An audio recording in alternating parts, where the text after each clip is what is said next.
Hi, this is Peter Woolfolk speaking. Now, first of all, thank you so very much for listening to the podcast. Now, I am very excited to let you know that the podcast is now available on Amazon Alexa. You know the drill. Simply say, Alexa, play Public Relations Review Podcast, and she'll take it from there. And again, thank you for listening. And if you enjoy the program, please become a subscriber. Now, on to the podcast. Welcome. This is the Public Relations Review Podcast, a program to discuss the many facets of public relations with seasoned professionals, educators, authors, and others. Now, here is your host, Peter Woolfolk. Welcome to the Public Relations Review Podcast and to our listeners all across America and around the world.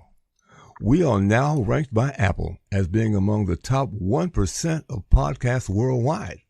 So let me say thank you to all of our guests and listeners for being the basis for this accomplishment. Now, question for you.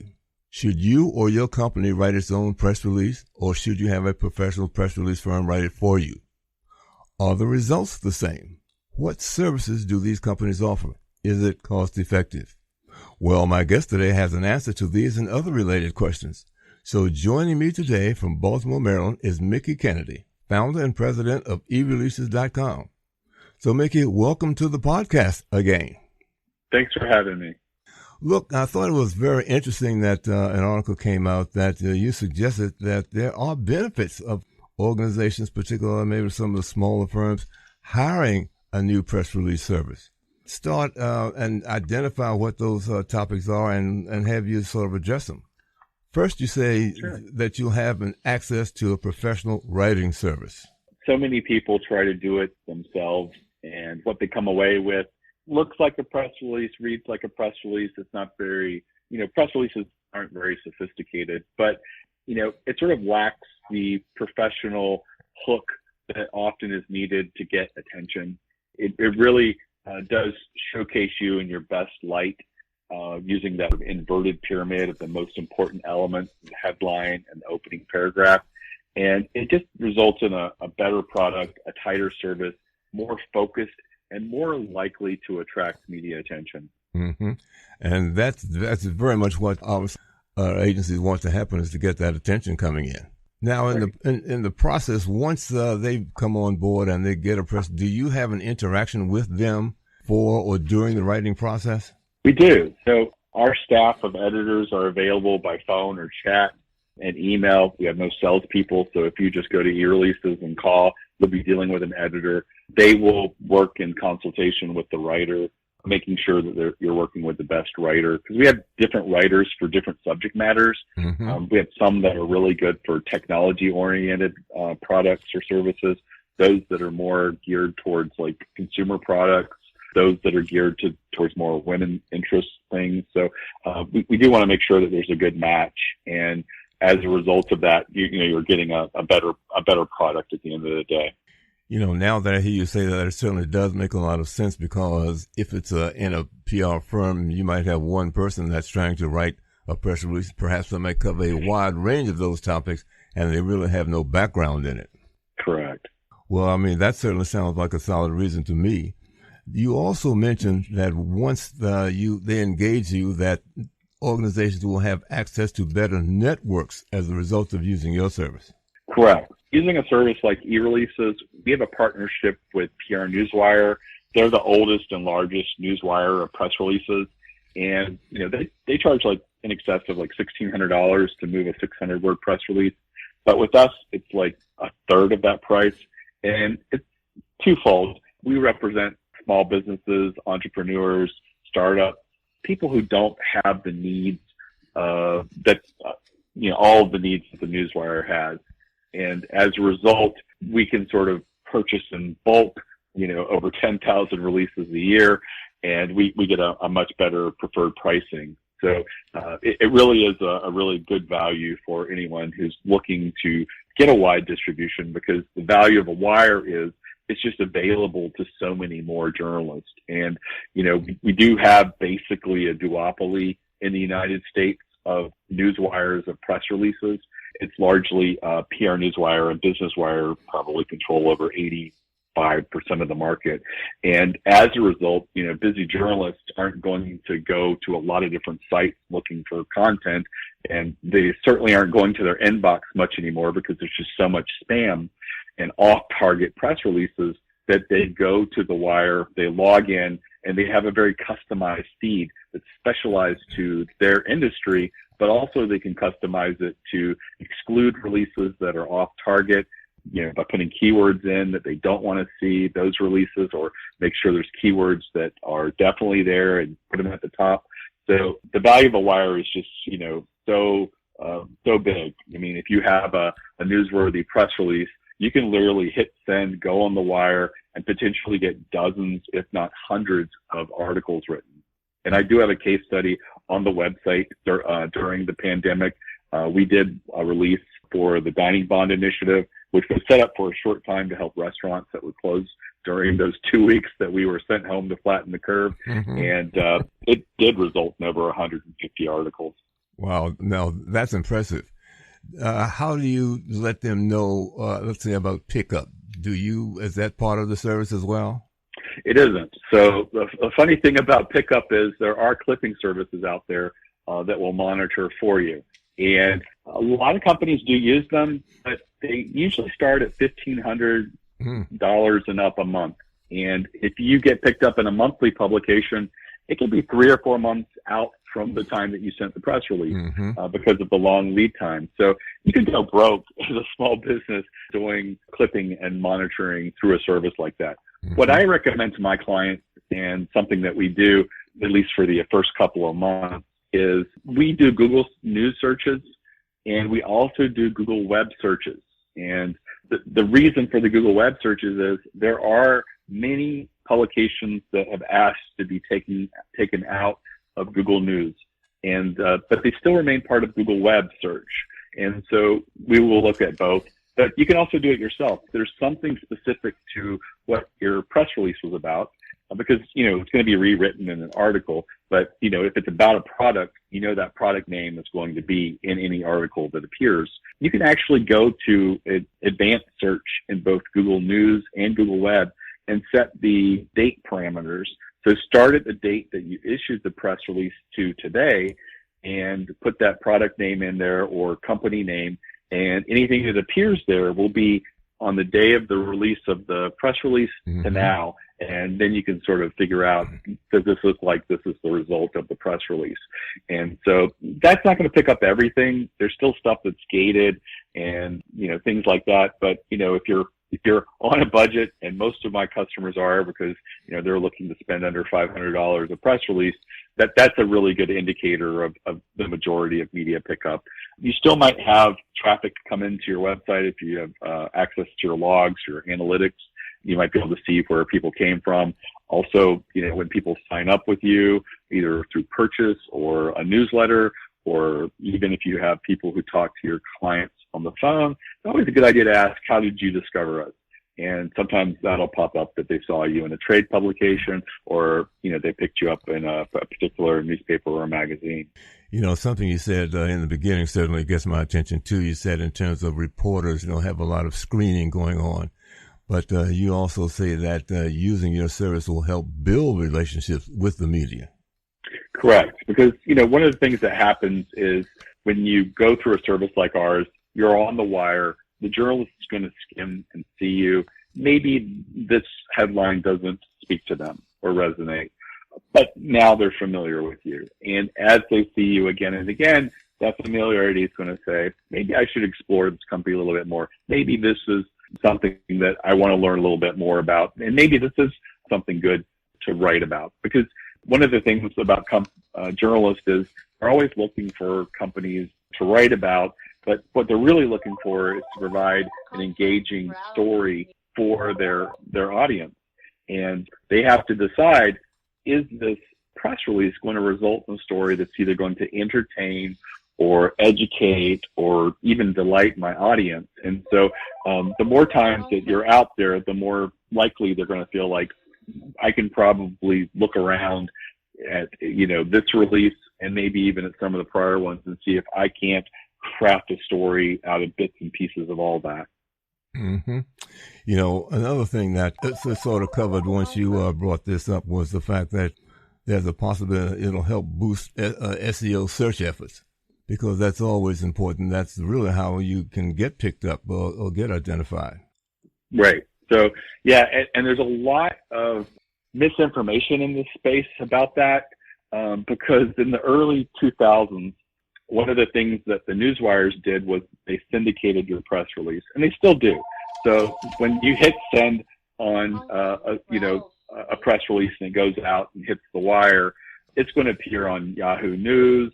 It's going to appear on a few different websites, and it'll be the press release, not an article that was written about you.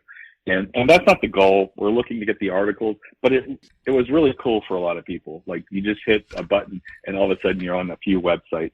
And so in that time, a lot of people noticed that their search engine results would improve because of these press releases on different websites. And it doesn't really anymore. There's still a few anecdotes from people that swear that does, but it's not supposed to. All the links in these press releases are no follow links, and that isn't supposed to provide any benefit. It's created a whole cottage industry of companies, many of them with Newswire in their name, that do nothing but syndication. And they put your press release on a bunch of different websites that no one sees. There's no traffic to them. You know, in one case, you can get over 700 links of press releases on other people's websites, but they're just locations of websites with no traffic.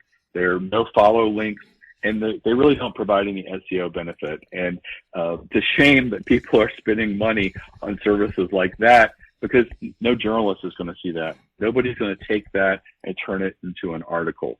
And so what happens when someone does turn it into an article, with original content, whether it's a follow or no follow tag, it's proven that when Google sees a link coming from a trade publication, it gets considerable value because it's extremely relevant, and the media has a lot of authority, and that authority gets transferred through that link. Mm-hmm. Even in cases where you don't get a link, like say the New York Times, which says they don't link to anybody.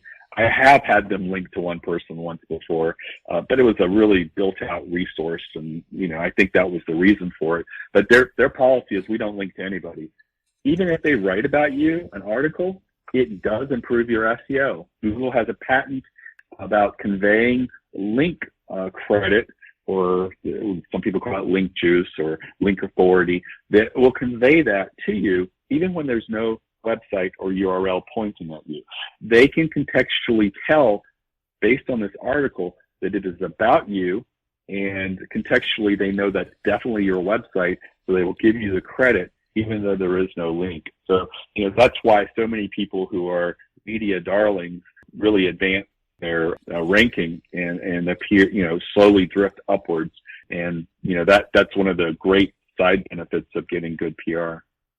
You also touched on this as you were describing some of these activities earlier, in that this process also gives your business authority simply because they probably see that it's coming from a reputable organization. Yes. So one of the things that happens when a journalist writes about you is you get this third-party corroboration. It's almost like social proof or even an implied endorsement. This huge credibility of a journalist choosing you and writing about you. And, that signal of trust really radiates outward, and is one of the reasons that many of my clients will say, hey, we got like 240 visitors from this article, and it looks like over 150 of them bought. Is that possible? Over a 50% conversion rate? And I have to tell them that probably more people read it than clicked through. But of the 250 some that did click through, they were ready to buy, and you obviously had something that wasn't outrageously expensive, and they just purchased. I do the same thing. I see a great blog post or article or even a piece of social media about a really cool Kickstarter campaign. I get this warm feeling reading about it, and I really want to support this. I click through. I see that it's affordable. I just click and, back that campaign. And I think that's really natural. We want to do business with people. We want to elevate and support people. And one of the great things about a really well-written article is it really helps to humanize a company or a brand or the people behind that business. And it really makes us want to do business with them. Mm-hmm. And the same thing works with your existing customers and leads. When you get an article like that, you can take that, link to that article and share it with your social media, share it in your newsletters. Customers there's always churn, and you always lose a few because they decided to shop around, test someone else this year.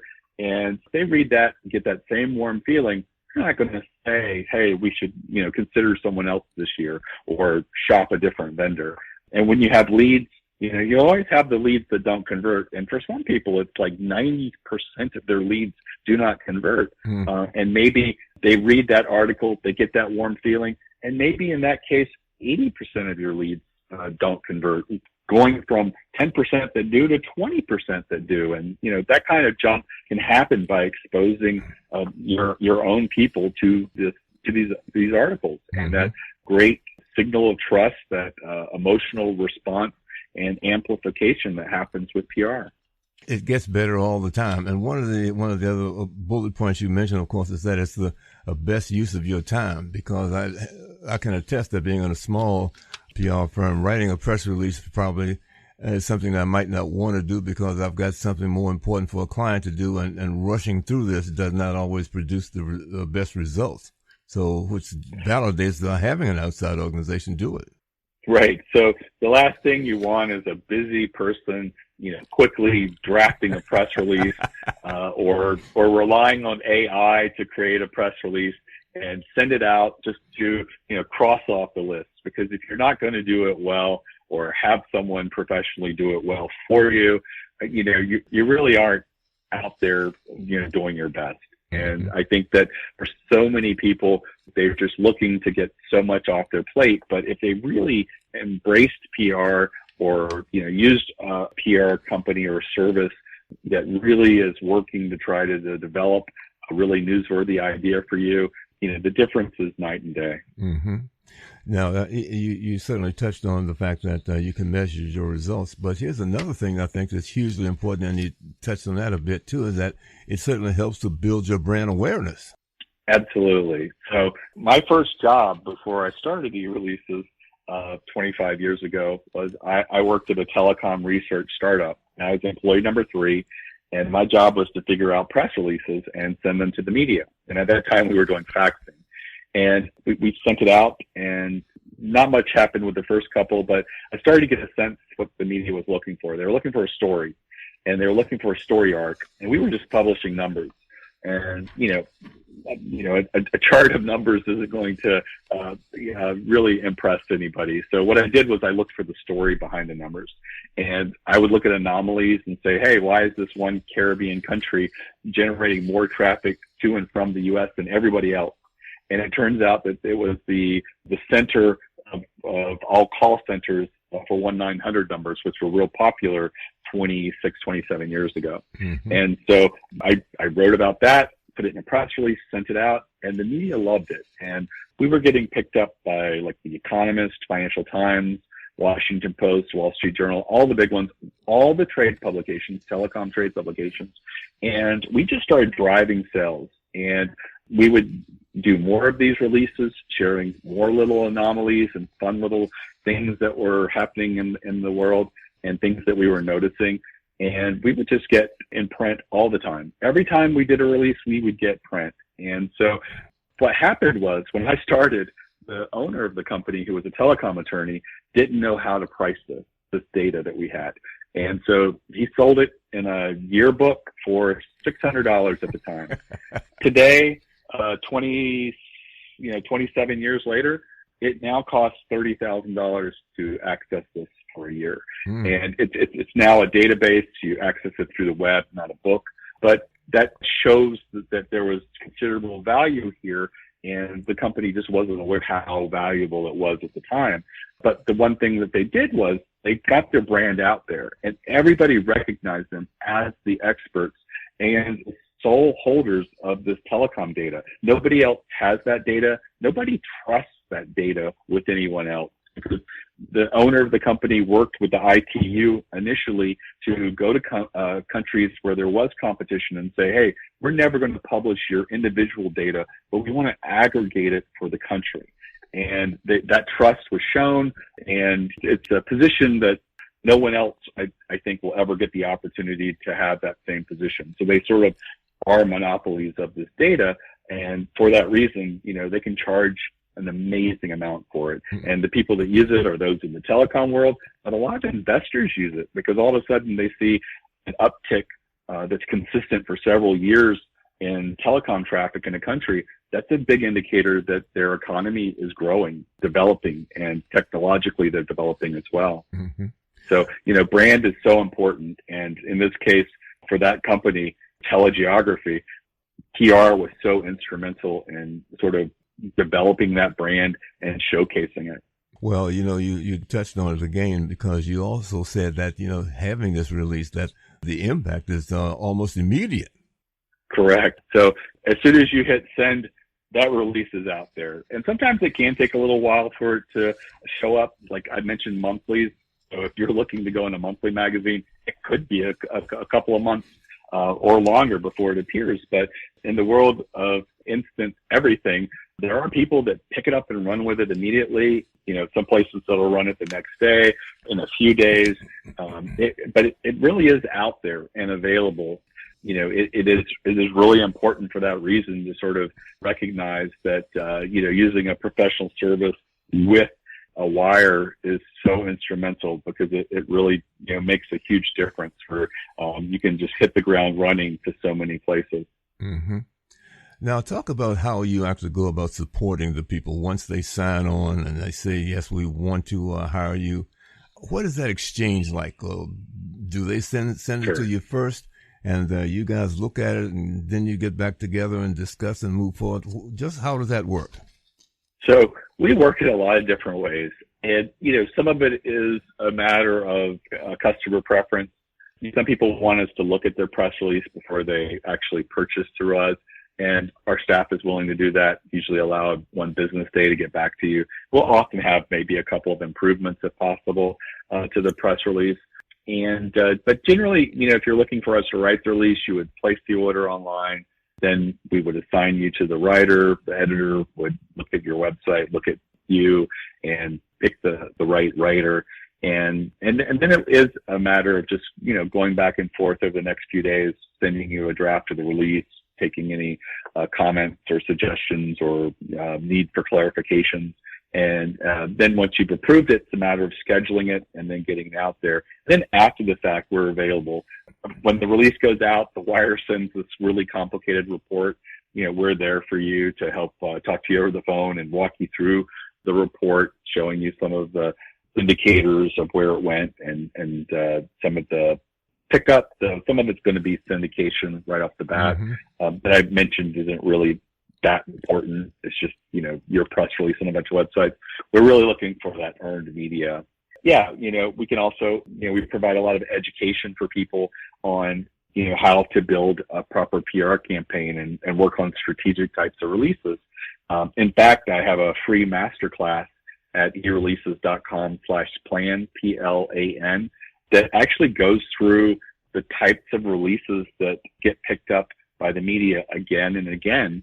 And if you were to build a PR campaign using these ideas, you would have a really strategic PR campaign, and probably you would have more hits than misses. And, that's one of the things to know is when you're doing PR, it is quite likely that you could send a press release and you get no earned media. It does happen, but if you are doing the types of releases that the media finds engaging and the ones that tend to work, you're going to have more hits than misses. And one of those ideas, incorporating data into a press release. The media likes data. So if you have a new product and you've just said, here's a product, here's a list of features, here's a link to it, journalist doesn't find that very engaging. If you go back to it and you put some data in it, like, hey, our product solves this solution in the industry, and actually 67% of new businesses in my industry fail according to so-and-so because of this issue. Mm-hmm. And all of a sudden that really puts the stakes right there front and center and really engages people more. One of the recommendations I also make is to go in and put a use case study. So not only do you have a product and a list of features, you also have a story. Like, this is a company that beta tested it. This was the results they saw. Here's a quote by them. It really fills out, more of the elements of a story arc that a journalist is naturally looking for. And so, that's one of the things to keep in mind and one of the ways to be more strategic when you're doing a press release. I think you've touched on it, but the fact that you have, in essence, described how this is very, very cost effective to use a service like yours. Yes. It's not unusual for someone to come in and spend, under $4,000 doing a PR campaign of 6 to 8 releases over a period of time. And for a small business, that may not be 6 months. It might be a year. It could be a year and a half to do 6 to 8 releases. But, for that little bit of money and a little bit of time, you can really go through and test these strategic types of press releases and find which ones work and which ones don't for you. And, the great thing is, if something works, many times it can be used again and again. I have one client, clutch.co, that years ago tested a survey, and they represent a lot of little, micro vertical industries and accounting software and software for architects and, all these different little niches. And so they did a survey and it generated a lot of earned media. And now they do like 20 to 40 surveys a year. For each of these little verticals, they do a survey. And so they're doing a lot. And on average, they're getting between 8 and 14 articles for every one of these press releases. And that's, original articles, earned media for each press release. And so I've coached clients through that process.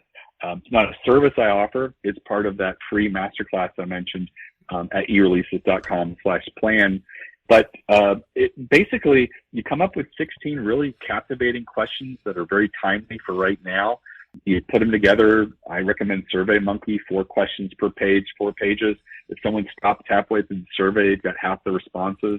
And then you take that link to the survey. You go approach a small or independent trade association.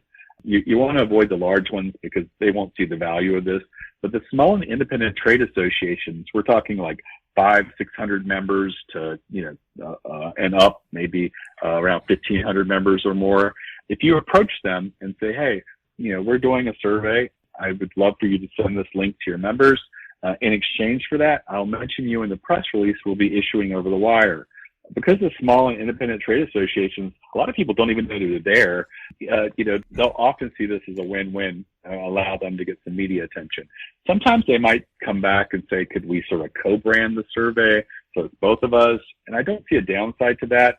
But it is one of the great ways in which to really get some responses. And ultimately, you're looking for 100 or more responses to really be able to have a little bit of statistical relevance. And you're going to look at the results from the 16 questions. You're going to figure out what are the surprises here, what people find most interesting.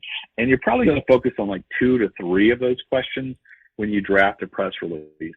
And you're going to put a quote in there by you as to why you felt the numbers skewed a particular way, because you're analyzing this, you're the expert, you're the one who did the press release.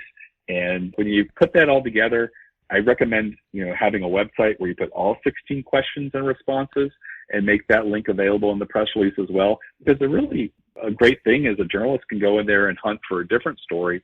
And if you see you're getting picked up because of a different question, you can go back and do another release focusing on that question or a couple of other different tangents. And so, like I said, most of the times when people issue these survey press releases, they get as much as a dozen media pickups, sometimes a little bit more. The least I've ever seen is 4 articles.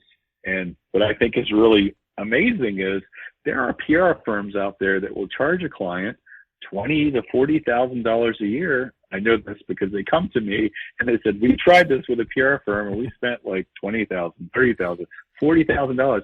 and we got almost no pickup, or in some cases they got zero pickup.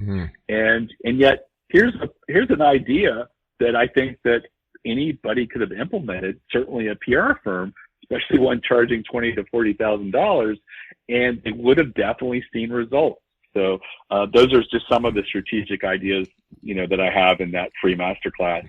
And the great thing about it is it takes a little bit of work, but I broke it down in a very simple process. It's pretty straightforward.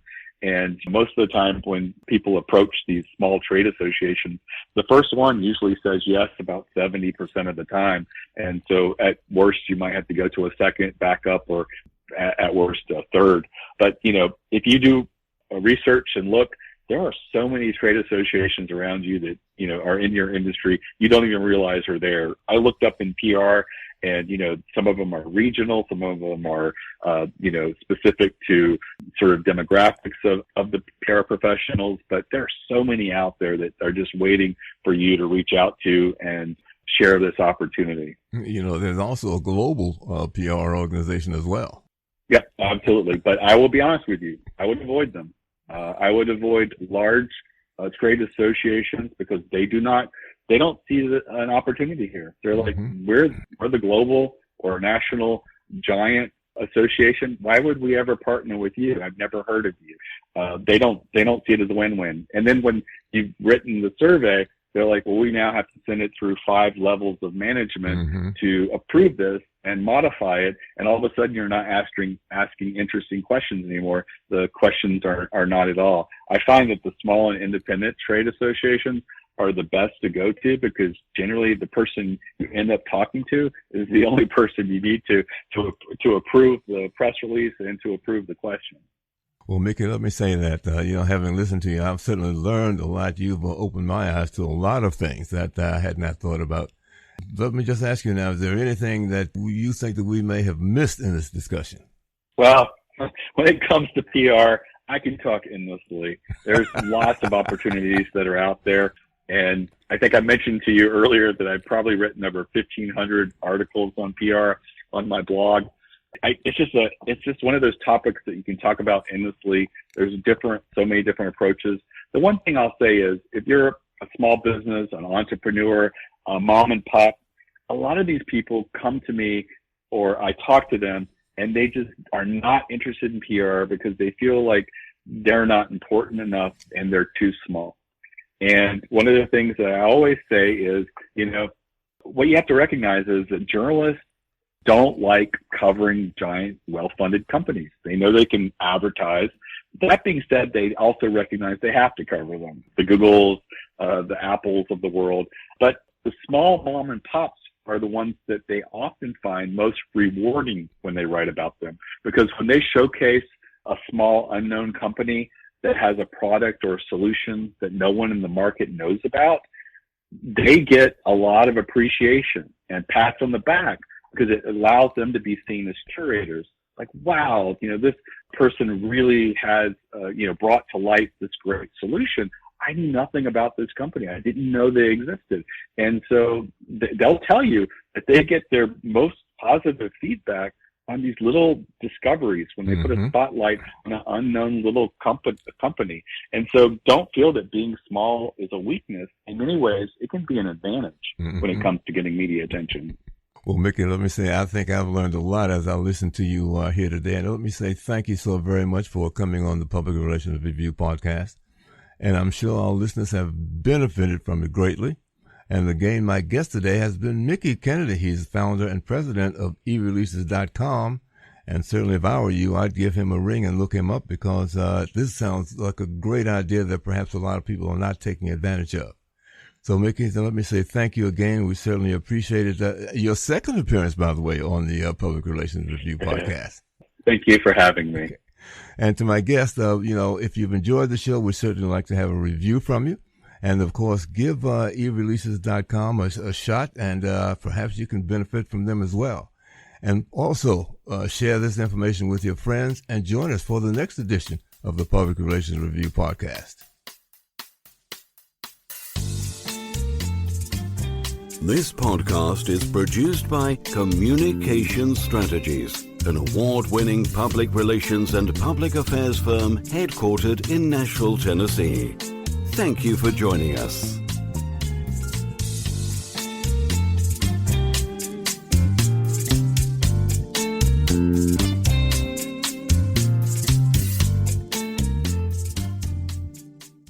Hello, this is Peter Woolfolk. First, let me say thank you so much for being a listener.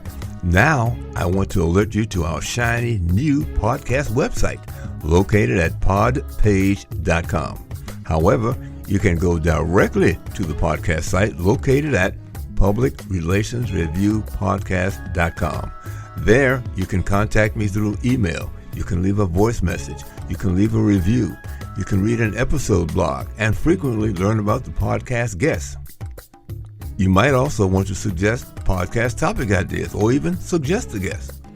You can also let me know if you would like to receive our podcast listener logo that you can post on your social media. So I look forward to hearing from you about our new podcast website. Thank you so much for listening to the Public Relations Review podcast, and have a great day.